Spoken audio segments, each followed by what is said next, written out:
전국 농업인 230만여 명을 대표해 농민 대통령으로 불리는 농협중앙회장 선거에서 김병원 전 농협 양국 대표이사가 당선됐습니다. 네, 농협 역사상의 첫 호남 출신 중앙회장인데요. 무려 3수 끝에 회장직에 오르게 됐다고 합니다. 자세한 소식 경제금융부의 임명창 기자와 얘기 나눠보도록 하겠습니다. 어서 오시죠. 네, 안녕하세요. 네, 이 농민 대통령으로 김병원 후보가 결국 당선이 됐습니다. 이 네. 소식부터 좀 전해주실까요? 네, 자산 400조 원, 임직원 8만 8천여 명에 이르는 거대한 농협 조직을 대표하는 농협중앙회의 새 수장에 김병원 전 농협양국 대표이사가 당선이 됐습니다. 네. 김 전 대표는 오늘 서울 농협 본사에서 치러진 농협중앙회장 선거에서 이성희 전 농협중앙회 감사위원장을 제치고 제23대 농협중앙회장에 선출이 됐는데요.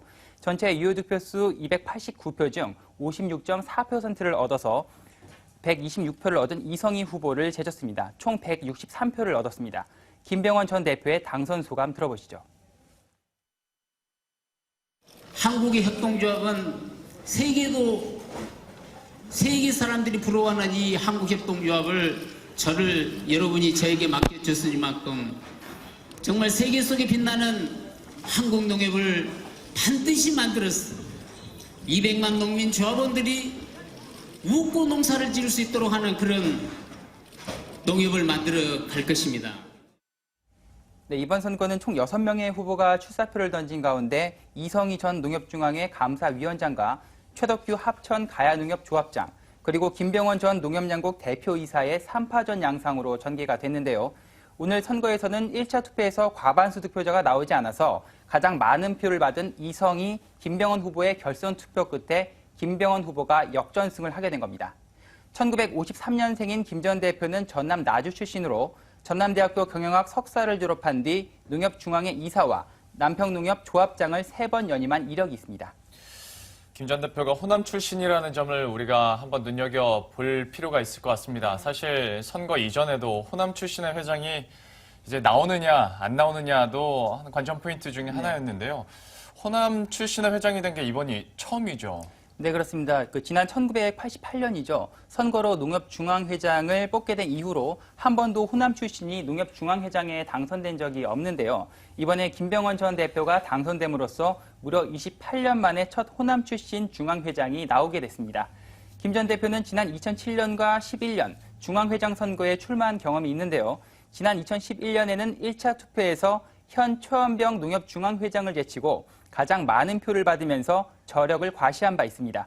무려 3수 끝에 중앙회장 자리를 차지하게 된 겁니다. 네, 첫 호남 출신의 중앙회장이고 그리고 3수 끝에 당선이 됐기 때문에 감회가 또 남다를 것 같은데요. 이렇게 농심의 배경을 움직인 방향은 또 어떤 게 있을까요? 네, 크게 두 가지가 있습니다. 먼저 호남을 지역 기반으로 하는 김병원 당선자가 농협무역과 농협양국 대표이사를 하면서 수도권에까지 인적 네트워크를 구축해서 한마디로 집토끼와 산토끼를 모두 잡을 수 있었다는 점이 주요했던 것으로 분석이 됩니다. 이번에 가장 유력한 후보였던 이성희, 최덕규, 김병원 후보는 각각 수도권과 영남, 호남을 지역 기반으로 하는데요. 지역과 서울 수도권의 중앙 모델을 모두 경험한 후보는 김병원 후보가 유일했습니다. 여기에 더해서 2차 투표에서 호남 출신인 김병원 후보가 영남 출신인 최덕규 후보의 표를 고스란히 흡수한 것도 당선에 주요했던 것으로 분석이 됩니다. 1차 투표 결과를 보면요. 이성희 후보가 104표, 최덕규 후보가 74표, 김병원 후보가 91표를 확보했는데요. 2차 결선 투표에서는 이성희 후보 126표, 김병원 후보가 163표를 얻어서 호남의 김병원 후보가 영남의 최덕규 후보 진영의 표를 거의 고스란히 흡수한 것으로 나타났습니다. 당초 영호남 지역구도 때문에 결선 투표에 가면 상대적으로 지역색이 약할 수도 있는 이성희 전 감사위원장이 유리할 수 있는 거 아니냐, 이런 관측들도 많이 나왔었는데요.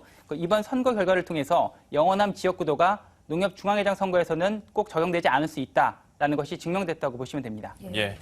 자, 그렇다면 이제 앞으로의 얘기도 한번 해보도록 하겠습니다. 사실 농약과 관련해서 여러 가지 비리 수사도 선거 직전까지 있었고요. 이렇다 보니까 이제 당선자에게 또 맡겨지는 임무나 또 앞으로 남은 과제들이 많을 것 같은데요. 당장 어떤 것들이 있을까요? 네, 먼저 농협 사업구조 개편 마무리와 비리 근절을 위한 조직 투명성 강화, 또 노인 조합원 감소와 농촌 지역 양극화 심화 등 농협의 산적한 과제를 해결해야 합니다. 여기에 역대 중앙회장들이 모두 비리에 연루돼 구설수에 올랐다는 점도 김 당선자에게는 부담으로 작용하는 동시에 꼭 해결해야 할 극복할 과제로 꼽힙니다. 네, 이렇게 해결해야 될 과제도 많아서 어깨도 무거울 것 같습니다. 기존의 역대 중앙회장들과는 좀 다른 행보를 보여줬으면 하는 바람입니다. 지금까지 임명찬 기자와 얘기 나눠봤습니다. 오늘 도움 말씀 고맙습니다. 고맙습니다.